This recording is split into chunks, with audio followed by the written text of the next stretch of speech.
This is Study for All, a better education, good education and free educational revolution. So please like, share and subscribe and hit the bell. Hello and welcome to all, my name is Shanu Aswal and you are watching Study for All. जैसे कि आप सबके सारे reply, सारे answer बहुत ही अच्छे थे, इससे मैं बहुत खुश होता हूं और नया वीडियो बनाने में मुझे और भी अच्छा लगता है। तो वायरस डिसीज़ का एपिसोड 5 तक मैंने कवर अप कर दिया था, ये एपिसोड 6 है, मीन्स पार्ट 6 है। तो यहाँ पे थोड़ा मैं 3 बीमारियों के बारे में डिस्कस करूँगा, थोड़ा बड़ा वीडियो हो सकता है बट पूरा एंड तक देखिएगा। वायरस से क्वेश्चन बहुत आएगा। अब जब भी एग्जाम्स होगा तो ये पहला वायरस का नाम है निपा वायरस, बहुत बार सुना होगा।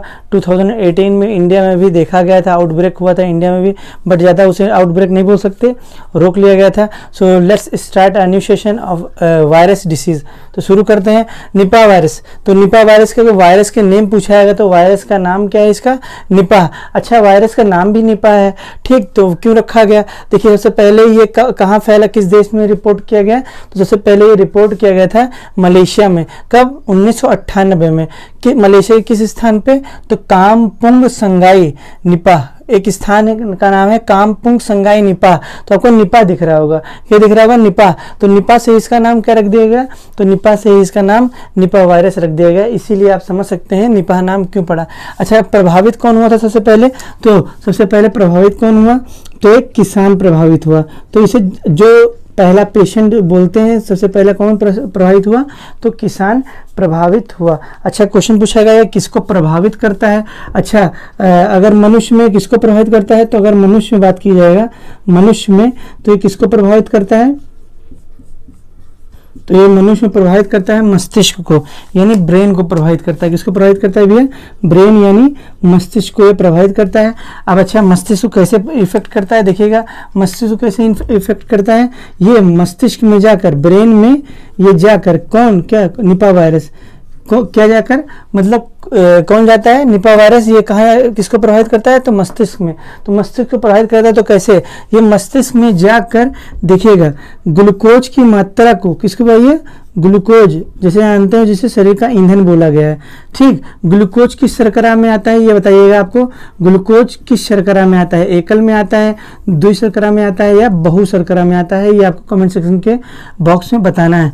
ध्यान से देखिएगा, ग्लूकोज को और किस नाम से जाना जाता है ये भी आपको बताना है। किस नामों से और जाना जाता है? जैसे इसे ब्लड शुगर बोलते हैं, और किन नामों से जाना जाता है मैंने पढ़ाया भी हुआ है। तो देखिए, ये ब्रेन में जाकर ग्लूकोज की मात्रा को कम कर देता है। किसको भैया? ग्लूकोज की जो क्वांटिटी होती है उसकी क्या करता है? कम कर देता है। ग्लूकोज की मात्रा को ये क्या कर देता है? को कम कर देता है। अब ध्यान दीजिएगा, ग्लूकोज एक प्रकार का ईंधन है हमारे बॉडी के लिए। तो ये अब देखिए, ग्लूकोज की मात्रा को क्या कर देता है? कम। जिससे क्या होता है? जिससे न्यूरॉन, जिससे क्या आपको पता होगा, तंत्रिका तंत्र की इकाई का नाम क्या है? न्यूरॉन। जिससे न्यूरॉन क्या होता है? न्यूरॉन तक मैसेज नहीं पहुंच पाता। न्यूरॉन तक क्या नहीं पहुंच पाता? शॉर्ट फॉर्म में लिख दे रहा हूं, MSG, मैसेज नहीं पहुंच पाता, ठीक। जिससे क्या होता है? नहीं पहुंच पाता। जिससे होता क्या है? तुरंत पता चलता है कि ब्रेन क्या हो गया, ब्रेन हमारा मस्तिष्क ठीक से काम नहीं कर रहा है, यानी ब्रेन इससे प्रभावित होती है, नहीं पहुंच पाता है। तो इतना उम्मीद करता हूँ समझ में आ रहा होगा, इतना उम्मीद करता हूँ समझ में आया होगा। तो ये ग्लूकोज को कम कर देता है, जिससे न्यूरॉन के पास ऊर्जा, यानी न्यूरॉन के पास ऊर्जा भी कमी हो जाती है। ऊर्जा, न्यूरॉन के पास ऊर्जा की भी क्या हो जाती है? तो न्यूरॉन के पास ऊर्जा की भी कमी हो जाती है। न्यूरॉन के पास ऊर्जा भी कम हो जाता है, ऊर्जा भी क्या हो जाता है? कम हो जाता है, और मैसेज भी नहीं पहुंच पाता है। अब न्यूरॉन का काम क्या है? हमारे बॉडी में पूरा नर्वस सिस्टम फैला हुआ है, यानी तंत्रिका तंत्र, और तंत्रिका तंत्र की सबसे छोटी इकाई क्या है? न्यूरॉन, यानी न्यूरॉन से मिलकर तंत्रिका तंत्र का निर्माण होता है। तो न्यूरॉन क्या करता है? मैसेज कन्वे करता है पूरे बॉडी को। तो अगर ब्रेन को क्या बोलते हैं? CPU बोलते हैं। जैसे कंप्यूटर का मस्तिष्क किसे बोलते हैं? CPU को। वैसे हमारा मस्तिष्क, हमारा कंप्यूटर का ब्रेन कौन सा, मतलब CPU का काम कौन कर रहा है? ब्रेन कर रहा है। और ब्रेन में मुख्य कौन काम कर रहा है? तो न्यूरॉन।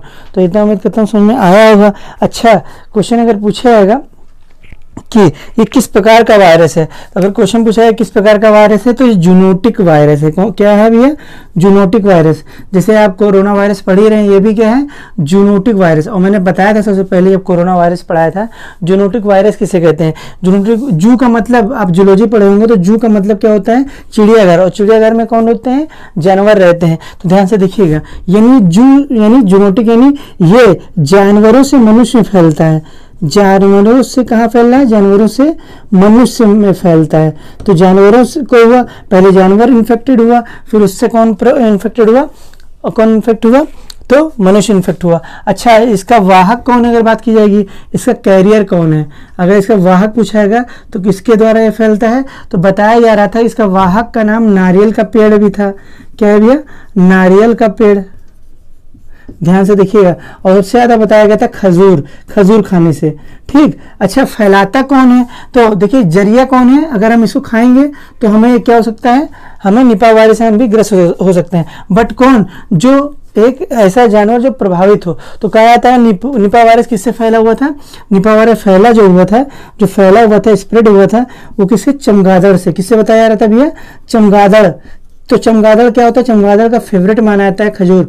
अब ये क्या किया? उस पर थोड़ा सा अपना बाइट कर दिया, खाया थोड़ा सा और चला गया। अब वो मान लिया कि उस चमगादड़ में निपा वायरस था। अभी निपा वायरस किसमें चला गया? खजूर में। और खजूर या नारियल के पेड़ को हमने खाया और हम भी इससे क्या हो गए? इन्फेक्टेड हो गए। तो इतना उम्मीद करता हूँ समझ में आया होगा। अच्छा, भारत में कब ये दस्तक दी थी? तो भारत की बात की जाएगी तो ध्यान से देखिएगा, भारत में बात की जाएगी तो भारत में ये दस्तक दी थी 2018 में। कब दस्तक दी थी भैया?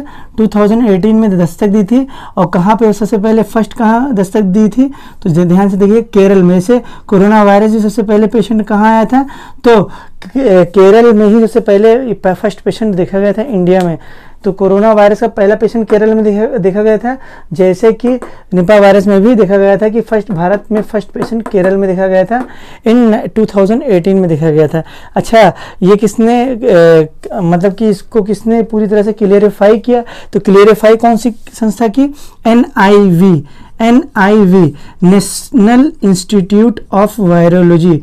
National I for institute of virology. तो ये आपको बताना है कि नेशनल इंस्टीट्यूट ऑफ वायरोलॉजी, जो कि मैंने पढ़ाया था, ये इसका हेड क्वार्टर, मुख्यालय कहाँ पर है? ये मतलब कि सॉरी, ये संस्था कहाँ पे स्थित है? ठीक, कहाँ पर ये स्थित है ये आपको बताना है। तो NIV, national institute of virology ने क्लेरिफाई किया कि जो वायरस है, ये एक्चुअल जो ये पेशेंट में देखा गया, ये निपा वायरस ही है जो केरल में पाया गया। तो ये आपको बताना है कि नेशनल इंस्टीट्यूट ऑफ वायरोलॉजी कहाँ पर स्थित है। सो इतना उम्मीद करता हूँ समझ में आया होगा। अच्छा, आपको बात की जाए अगर हाँ, बस लगभग हो गया। अच्छा, सिम्टम्स की बात की जाए, किसकी बात की जाए? सिम्टम्स की बात की जाए तो देखिएगा, इसमें पहला सिम्टम्स क्या होगा? सर दर्द होगा। क्या होगा भैया? सर दर्द होगा इसमें पहला सिम्टम्स। ठीक, बुखार, फीवर आएगा इसमें।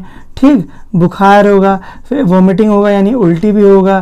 ठीक, और कहते हैं कि बुखार उल्टी के साथ साथ क्या होता है? मांसपेशियों में यानी मसल्स में पेन भी होता है। तो मांसपेशियों में भी क्या होगा? पेन होगा। तो मांसपेशियों में भी क्या होगा? दर्द होगा। तो मांसपेशियों में क्या होगा भैया?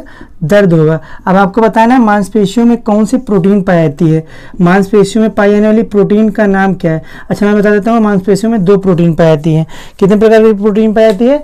2 types of protein found in our muscles. ठीक, तो कितने प्रकार की प्रोटीन पाई जाती है मसल्स में? तो 2 प्रकार की, उनके नाम बताना है और मांसपेशियों की संख्या भी बतानी है। मांसपेशियों की संख्या भी आपको बतानी है कमेंट सेक्शन के बॉक्स में, below the comment section box में आप बताइएगा जरूर, मैं वेट करूंगा। चलिए, पूरा आ रहा है, उम्मीद करता हूँ पूरा समझ में आया होगा। इसको मैं रफ कर दे रहा हूँ, काफ़ी कुछ नॉलेज मिला होगा आपको। ठीक, इसका स्क्रीनशॉट ले लीजिए आप। ठीक, अब इसको मैं रफ कर दे रहा हूँ। अब सबसे बेहद इम्पॉर्टेंट जो कई लोगों के लिए मुश्किलों का सबब बना, स्वाइन फ्लू। क्या नाम है भैया, स्वाइन फ्लू। इसे इन्फ्लुएंजा भी बोल दिया जाता है। क्या बोल दिया जाता है भैया, इन्फ्लुएंजा भी बोल दिया जाता है। आपको पढ़ना है बहुत ही अच्छे से। मैं एक चीज़, दोनों बीमारी को यहाँ पे मैं डिस्क्राइब कर दूंगा, दोनों एक साथ बताऊंगा। यहाँ पे ध्यान से देखिएगा, समझिएगा। सॉरी, देखिएगा यहाँ पे मैं स्वाइन फ्लू लिख रहा हूँ। क्या लिख रहा हूँ भैया, यहाँ पे मैं स्वाइन फ्लू लिख देता हूँ, स्वाइन फ्लू। ठीक, मैं थोड़ा सा कोरिलेट करके पढ़ाऊंगा जिससे आपको मज़ा आएगा। स्वाइन फ्लू, और यहाँ पे मैं लिख रहा हूँ क्या, बर्ड फ्लू। तो ये 3 बीमारी हो गए। पहला निपा वायरस पढ़ा है, दूसरा स्वाइन फ्लू, तीसरा बर्ड फ्लू। तो ये आपको कोरिलेट करके पढ़ाऊंगा। कुछ कुछ सिमिलरिटी है। क्वेश्चन पूछाएगा कि स्वाइन फ्लू का दूसरा नाम क्या है। ध्यान से देखिएगा, स्वाइन फ्लू का दूसरा नाम क्या है, तो इसको इन्फ्लुएंजा भी बोल देते हैं। इसको क्या बोल देते हैं, इन्फ्लुएंजा भी बोल देते हैं। क्या बोलते हैं भैया, इन्फ्लुएंजा भी बोल दिया जाता है। तो इसका दूसरा नाम क्या बोल देते हैं, इन्फ्लुएंजा भी बोल देते हैं। अगर बात की किस वायरस के द्वारा होता है, तो ये ध्यान से देखिएगा, ये मिक्सो वायरस, ध्यान से देखिएगा, ये किस वायरस के द्वारा होता है, तो मिक्सो वायरस इन्फ्लुएंजाई, मिक्सो वायरस इन्फ्लुएंजाई। तो इन्फ्लुएंजाई से क्या बन गया, इन्फ्लुएंजा हो गया। तो इन्फ्लुएंजाई से क्या बन गया, इन्फ्लुएंजा हो गया। तो मिक्सो वायरस इन्फ्लुएंजाई नामक वायरस से ये होता है।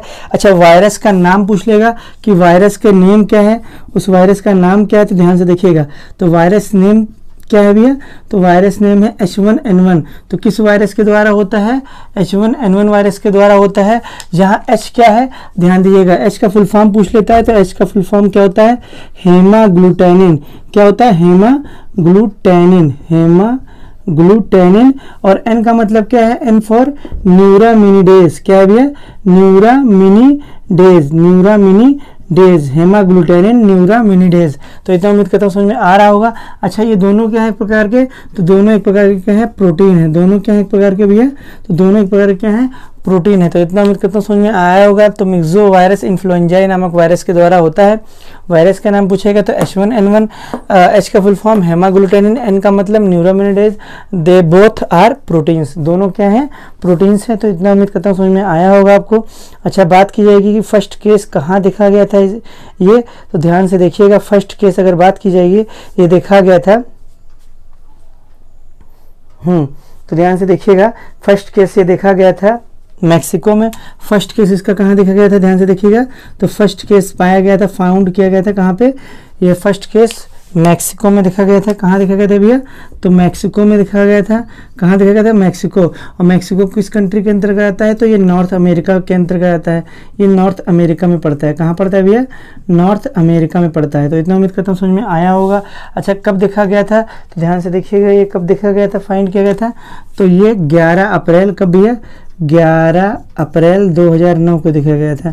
तो 11 अप्रैल 2009 को आइडेंटिफाइड किया गया था इन मैक्सिको, जो नॉर्थ अमेरिका का हिस्सा है। नॉर्थ अमेरिका में ये पड़ता है, अमेरिका का हिस्सा है लेकिन नॉर्थ अमेरिका में ये पड़ता है। तो मैक्सिको में देखा गया था। अगर बात की जाए कि भारत में कब देखा गया, अच्छा अगर बात की कि भारत में कब देखा गया, तो भारत में ये पुणे में देखा गया था। कहाँ देखा गया था भैया, भारत में पुणे में देखा गया था। कहाँ देखा गया था, तो भारत में कहाँ देखा गया था, पुणे में। और कब देखा गया था, तो 2010 में देखा गया था। फिर इसका आउटब्रेक हुआ था, फिर सबसे आउटब्रेक मान कह सकते हैं दूसरा अगर देखा गया था, अगर बात की जाए तो 5 साल बाद देखा गया। तो सोचिए, रह के आता है, म्यूटेंट होता है। देखिए इसका H1N1, ये मेनली यही, ये वायरस का नाम है, मेनली यही होता है। और कई देखेंगे, अभी मैं इसको हो नहीं पाएगा, मैं इसको मिटाल दे रहा हूँ। देखिए H1N1, ध्यान समझिएगा, इसके कई सारे हैं, H2N1 भी है, ठीक। इससे कई सारा क्या होता है, समय पर ये म्यूटेट होता है। H3N1 भी होता है, इसे कई सारे होते हैं। तो मेनली आपको पढ़ना क्या है, तो मेनली आपको पढ़ना है H1N1, ठीक। H3N1, H3N2, H1N2, ये क्या है, इसके स्ट्रेन है। जैसे आप बताया रहा है, कोरोना वायरस के मोर देन 8 स्ट्रेन है, क्योंकि ये म्यूटेट होता आ रहा है, म्यूटेंट होता आ रहा है। जो चीन के वुहान से निकला था कोरोना, अब इंडिया में आके दूसरा हो चुका है, म्यूटेट हो चुका है, अपने जेनेटिक मटेरियल को अपनी तरह से चेंजेस ला रहा है उसमें, ठीक। इसमें कैपेबिलिटी इसमें भी देखने को मिले। और दूसरा जब केस देखा गया, दूसरा केस देखा गया था 2015 में। कब देखा गया था, 2015 में तो वो H3N1 के प्रकार का था वायरस, ये H1N1 प्रकार का था, वो ये H3N1 का था। 2015 में कहाँ देखा गया था? राजस्थान में देखा गया था, और एक और राज्य में देखा गया था, गुजरात में देखा गया था। कहाँ देखा गया था? गुजरात में देखा गया था। बताया जाता है कि राजस्थान गुजरात में लगभग 2035 मौतें हुई थी। कुल मिला के जो बताया जा रहा है ऑफिशियली है 2035 इसमें डेथ रिपोर्ट की गई थी। ठीक, ऑफिशियली में जो होता है वो कमी होता है, ज़्यादा ही मरे थे। 2035 डेथ रिपोर्ट की गई थी, आइडेंटिफाई करके रिपोर्ट की गई थी। अच्छा, बात ये है इससे प्रभावित क्या होता है, तो ध्यान से देखिएगा।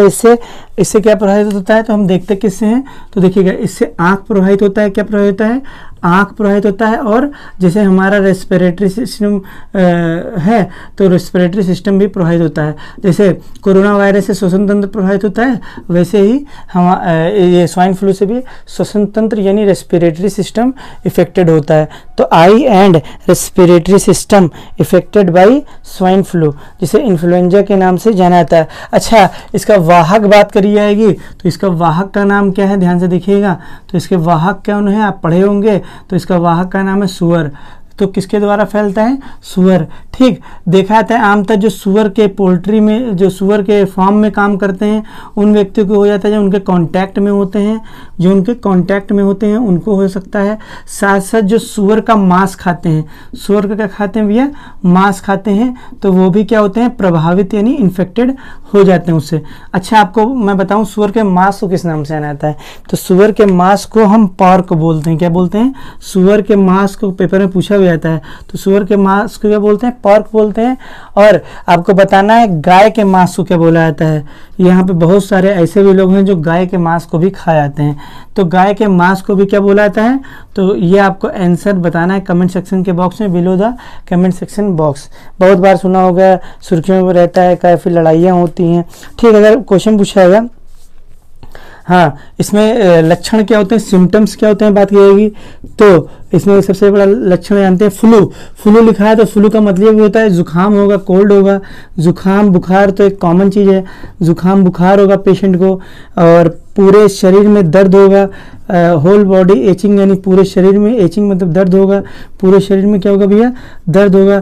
साथ साथ बताया जाता है कि इसमें पूरे शरीर में दर्द होगा, साथ साथ इसमें हिदायत दी जाती है डॉक्टरों से। जैसे इसमें बताया जा रहा है कोरोना वायरस में भी सर्दी से बचना चाहिए, तो इसमें भी डॉक्टर सख्त हिदायत देता है कि सर्दी से बचना चाहिए। तो इतना उम्मीद करता हूँ समझ में आया होगा, बहुत कुछ जानने को मिल रहा होगा। यहाँ से ज़्यादा कहीं, चाहे यूपीएससी, चाहे आईएएस पीसीएस, कोई भी पीसीएस में, चाहे 1 डे से लेकर 2 डे, चाहे जो भी मेंस एग्जाम में, ये आपके सारे चीज़ काम में आएंगे। सेम है जैसे इसमें भी होगा, सोर थ्रोट होता है, मतलब गले में क्या होता है? खराश जैसा होता है, गले में दर्द होता है, सोर थ्रोट होता है। रनी नोज मतलब नाक बहती है, जैसे कोरोना, सेम है कोरोना वायरस। तो फ्लू है, तो ये सब तो कॉमन चीज़ उसमें होती है। तो ध्यान से देखिएगा, ये इसके सिम्टम्स हैं। तो जुकाम बुखार का होना, ठीक, पूरे शरीर में दर्द होना, सर्दी से बचना चाहिए, गले में दर्द, रनिंग नोज, ये इसके आम लक्षण माने जाते हैं। अच्छा, बात की जाएगी इस पेंडेमिक, इसको भी घोषित किया गया था। ध्यान से देखिएगा, इसको भी पेंडेमिक घोषित किया गया था 2009 में। ध्यान दीजिएगा, ये देखिएगा, इसको भी पेंडेमिक घोषित किया गया था WHO के द्वारा। WHO के द्वारा इसे भी वर्ल्ड हेल्थ ऑर्गेनाइजेशन के द्वारा इसे भी क्या घोषित किया गया था? पेंडेमिक घोषित किया गया था। कब? तो देखिएगा 2009 में इसे पेंडेमिक घोषित कर दिया गया। ठीक है, महामारी के रूप में इसे घोषित कर दिया गया, because all around the world ये पूरी तरह से स्प्रेड हो चुका था। ठीक, तो इन 2009 में swine flu all around the world ये फैल चुका था, इसीलिए WHO ने 2009 में ही इसे पेंडेमिक यानी महामारी के रूप में इसे घोषित कर दिया। पेंडेमिक जानते हैं शर्तें क्या होती है पेंडेमिक घोषित करने की? जब एक जियोग्राफिकल से मोर देन कई सारे जियोग्राफिकल एरिया यानी कई सारे कंट्री या कॉन्टिनेंट अफेक्टेड हो जाए उस पर्टिकुलर डिसीज से, तो उसे पेंडेमिक घोषित कर दिया जाता है। तो इतना उम्मीद करता हूँ समझ में आया होगा। अच्छा, ये जो पाया गया था, ध्यान से देखिएगा, ये म्यूटेट हो गया, जो बताया गया था कि ये म्यूटेट कर लिया है, ये म्यूटेंट हो गया है ये। तो ये किस प्रकार का वायरस था? बाद में H3N2, क्या नाम था? H3N2 का वायरस जो पाया गया था, जो आपको बता रहा हूँ कहाँ पे पाया गया था, ये जो राजस्थान में और गुजरात में ये म्यूटेंट होकर आया था इन 2015 में, राजस्थान गुजरात में, जिसमें 2035 मौतें हुई थी। अच्छा, इसमें हिदायत देता था, हिदायत दिया थी कि विटामिन सी लेनी चाहिए। कौन से विटामिन लेनी चाहिए? विटामिन सी लेनी चाहिए। क्वेश्चन आया भी चुका है पेपर में कि क्वेश्चन आया था कि स्वाइन फ्लू के लिए कौन सा विटामिन लेना चाहिए, तो विटामिन सी। मैं कहता हूँ विटामिन सी इसी के लिए नहीं, सभी के लिए। क्यों कहते हैं कि विटामिन सी की क्या होता है, हमारी इम्यूनिटी बूस्ट करता है। क्या करता है? इम्यूनिटी बूस्ट करता है हमारी, ठीक, जिससे हमारी रोग प्रतिरोधक क्षमता भी बढ़ती है। नेक्स्ट एंड लास्ट है बर्ड फ्लू। तो इतना उम्मीद करता हूँ समझ में आया होगा। कौन सा फ्लू पढ़ने आ रहे हैं भैया? Bird flu. बहुत मज़ा आ रहा होगा, समझ में आ रहा होगा आपको। अब बात की जाती है बर्ड फ्लू की। किसकी बात की जाती है भैया? बर्ड फ्लू की बात की जाती है। ध्यान से देखिएगा, बर्ड फ्लू से भी कई सारे क्वेश्चन पूछे जाते हैं। ध्यान से देखिएगा, बर्ड फ्लू,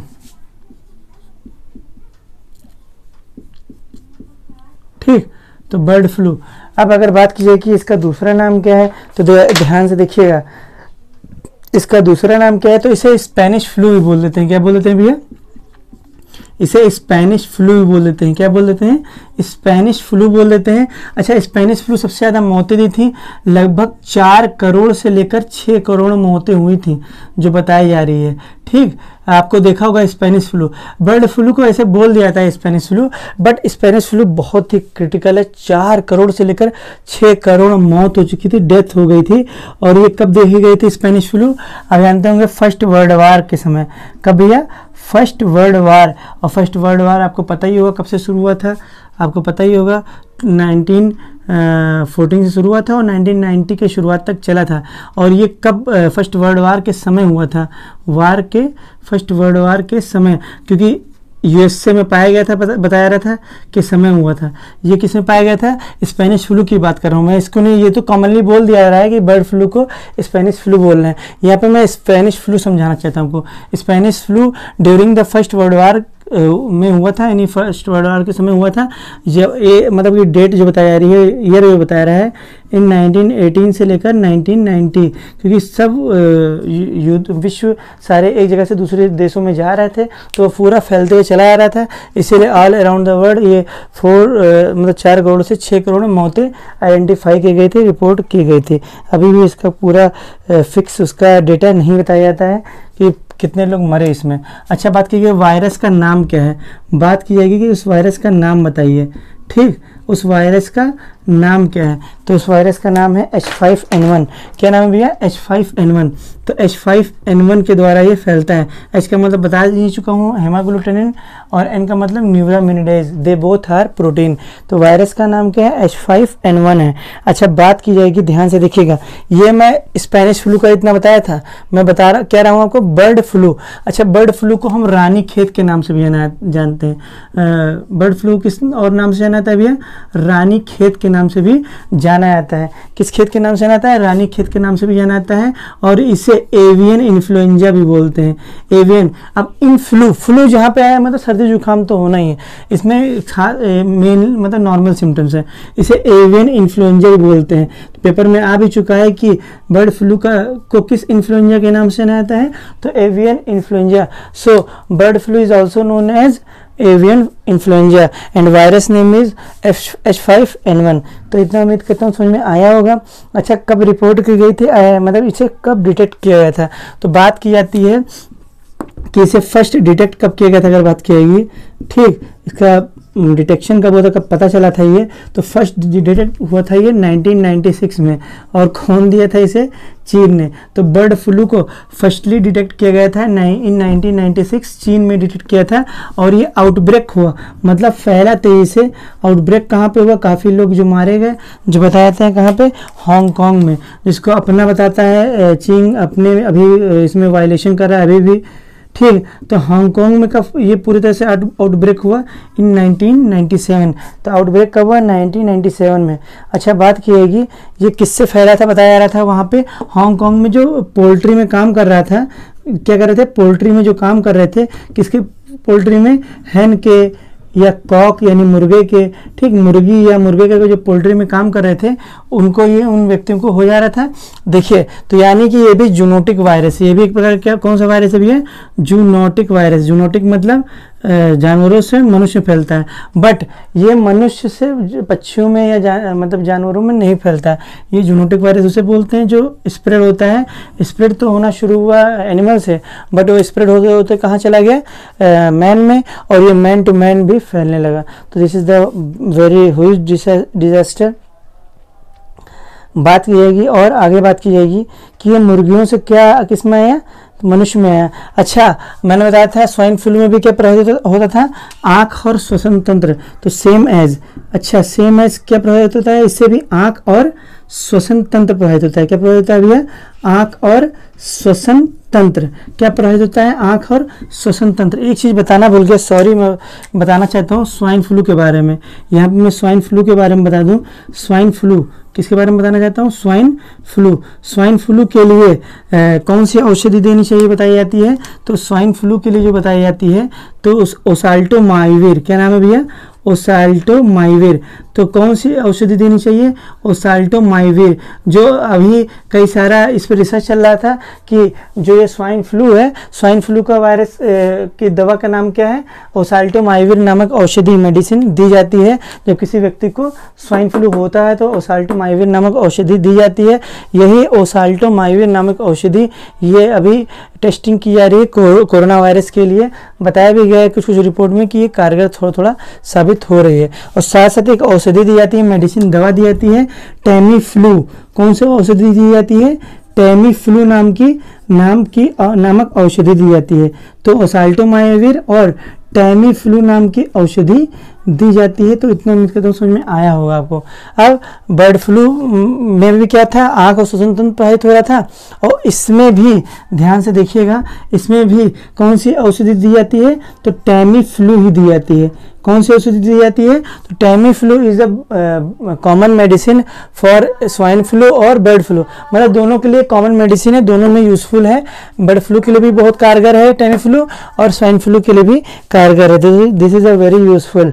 ठीक, अच्छा क्वेश्चन पूछा गया है कि अगर स्वाइन फ्लू हो जाएगा, खतरा हो कि खाद्यान्न को, खाने वाली चीज़ों में ना खतरा हो, तो किसी खाद्यान्न, क्वेश्चन पूछा गया था किसी खाद्यान्न को, क्या भैया, किसी खाद्यान्न को किसे बचाने के लिए, तो किसी खाद्यान्न को किसे बचाने के लिए, बर्ड फ्लू से बचाने के लिए 70 डिग्री, कितना भैया, सेंटीग्रेड के तापमान, 70 डिग्री सेंटीग्रेड के तापमान पर गर्म करना चाहिए। के तापमान पर क्या करना चाहिए भैया, के तापमान पर गर्म करना चाहिए वस्तु को। क्या करना चाहिए, के तापमान पर गर्म करना चाहिए। तो इतना उम्मीद करता हूँ समझ में आया होगा। तो किसी खाद्यान्न को अगर बर्ड फ्लू अगर खतरा है तो उससे किसी खाद्यान्न को बचाने के लिए कितने डिग्री सेंटीग्रेड पे गर्म करना चाहिए, मतलब टेम्परेट करना चाहिए, 70 डिग्री के तापमान पर गर्म करना चाहिए, जिससे इसके विटामिन जो वायरस हैं ये पूरे नष्ट हो जाते हैं, H5N1 वाला। ठीक, तो इतना उम्मीद करता हूँ समझ में आया होगा। अब बात की जाए नेक्स्ट की बात की जाए तो इसमें भी क्या लेनी चाहिए भैया, तो मैंने बताया था इसमें भी कौन सा विटामिन लेनी चाहिए, तो इसमें विटामिन सी लेनी चाहिए, कोरोना हो चाहे किसी भी बीमारी में, बिकॉज ये हमारी कौन सी सिस्टम बूस्ट करती है, तो इम्यूनिटी सिस्टम। आप पढ़े होंगे इम्यूनिटी सिस्टम क्या होती है, बूस्ट होती है। ठीक, यानी इम्यूनिटी सिस्टम को बूस्ट करता है। क्या करता है भैया, बूस्ट करता है। तो इतना उम्मीद करता हूँ समझ में आया होगा आपको। ठीक, अच्छा बात की है क्या पक्षी प्रभावित होते हैं, तो ध्यान से देखिएगा क्या पक्षी प्रभावित होते हैं, तो ध्यान से देखिएगा। हाँ, पक्षी में क्या होता है, तो ध्यान से देखिएगा पक्षी में क्या होता है, तो पक्षी में भी क्या होता है, इनका फेफड़ा क्या प्रभावित होता है, फेफड़ा जो होता है, ध्यान से देखिएगा। और आपने खाद्य नली, जिसे फूड, खाद मतलब खाने वाली, यानी फूड, नली को बोलते हैं पाइप, इनकी फेफड़ा यानी पक्षियों की जो बर्ड्स की जो फेफड़ा यानी लंग्स है और फूड पाइप है, ये स्वेलन हो जाती है। क्या होती है, इसमें इन्फ्लामेशन आ जाती है, जिसमें सांस लेने में पक्षियों बर्ड्स को बहुत मुसीबत का सामना झेलना पड़ता है, और 10 से 15 दिन में इनकी क्या होती है, पक्षियों की डेथ हो जाती है। तो दोनों के लिए बड़ा खतरनाक है, सबसे ज़्यादा पक्षियों के लिए भी। अब आपको बताना है पक्षियों का अध्ययन किसमें किया जाता है, पक्षियों का अध्ययन किसमें किया आता है, ये आपको कमेंट सेक्शन के बॉक्स में बताना है, below the comment section box, कि पक्षियों का अध्ययन किसमें करते हैं। वे आपको बहुत ही अच्छा लगा होगा। तो 10 से 15 दिन में व्यक्ति की क्या होती है, मौत हो जाती है। अगर बात की हम सब में क्या होता है, तो हम सब में मसल्स पेन, ठीक, हम सब में क्या होता है, तो हम सब में सेम ऐसे ही होता है मसल्स पेन, जैसे इसमें भी होता है, कोरोना वायरस में बताया जा रहा था मसल्स पेन होता है।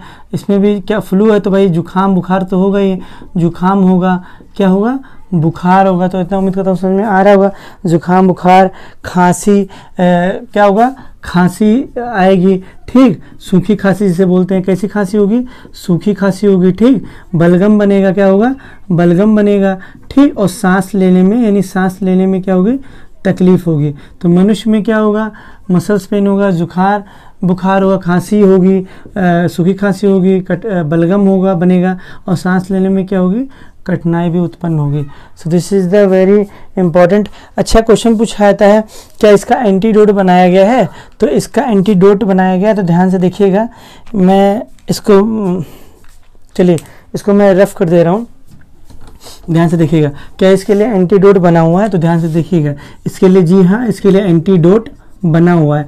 उस एंटीडोट का देखिए, मानव के लिए कोई वैक्सीन नहीं बनी है अभी तक, बर्ड फ्लू का कोई वैक्सीनेशन नहीं बना हुआ है, वैक्सीन नहीं बना है, वैक्सीनेशन नहीं हुआ है।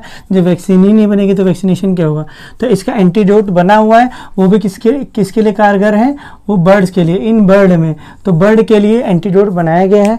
उसका नाम मैं बता देता हूँ, उसका नाम क्या है, उस एमेंटाडिन और रिमेंटाडिन, क्या नाम है भैया, उस एंटीडोट का नाम क्या है, एमेंटाडिन, क्या नाम है, एमेंटाडिन और रिमेंटाडिन। दो औषधियाँ यूज होती हैं, एमेंटाडिन और रिमेंटाडिन।